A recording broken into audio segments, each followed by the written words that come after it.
Hi everyone, সবাই কেমন আছেন?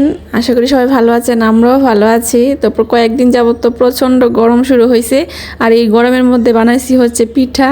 পিঠা খাওয়ার এত শখ জাগছে। তো আমাদের হচ্ছে প্রতিদিন এখন ডাব আনা হয়। আজকে হচ্ছে ডাবটা আনতে গিয়ে নিয়ে আসা পড়ছে নারিকেল। তো ডাবটা ভেঙে দেখি যে এটা মানে পুরোপুরি নারিকেল হয়ে গেছে। তো এটা দেখে আমি বলতেছি যে নারিকেল দিয়ে পিঠা খাবো না। তো অঙ্কিতা তো পিঠা খাওয়ার কথা শুনছে, পর থেকে বলতেছে যে পিঠা বানাও পিঠা বানাও, পিঠা খাবো। ও তো মিষ্টি জাতীয় পিঠা খায় না। তো আর এই গরমের মধ্যে পিঠা কে বানাবে, এটা এমনিতেই করে খায় নিতে। আর এত গরমের মধ্যে পিঠা বানাইতেও ভালো লাগে না, খাইতেও ভালো লাগে না। তো আর কি করার আছে, এই যে আমরা পিঠা বানানো শুরু করলাম। তো একটু নারিকেল নেওয়া হচ্ছে, নারিকেলটার মধ্যে একটু চিনি মাখায়া এটা ভালো করে কষলাই নিছি। তারপর হচ্ছে চালের গুঁড়া আর একটু লবণ দিয়ে দিছি। তো এটা দিয়ে একটা ডোলের মতো বানিয়ে নিব। তো এই পিঠাটা কিন্তু আমি আজকে ফার্স্ট বানাইছি, এটা আর কোনোদিন বানাই নাই। তো এই যে এটা আমার মাখা হয়ে গেছে। তো এখন আর যে বাকি নারিকেলটা আছে এটা আমি ভালো করে আশায় নিব। এটা দেওয়া হচ্ছে আমি পুলি বানাবো আর কি, ভাজা পুলি যেটা।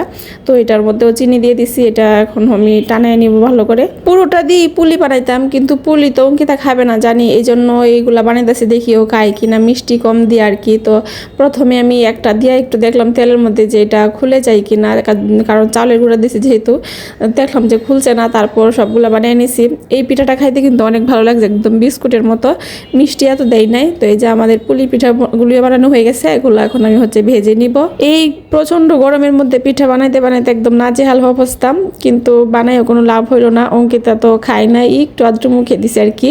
ও বলতেছে এত মিষ্টি দিছে কেন, নারিকেলের পিঠা কি মিষ্টি ছাড়া হয়? তো আজকের ভিডিওটা এতটুকুই। কেমন লাগলো অবশ্যই কমেন্ট করে জানাবেন, ভালো লাগলে লাইক করবেন। সবাই ভালো থাকবেন।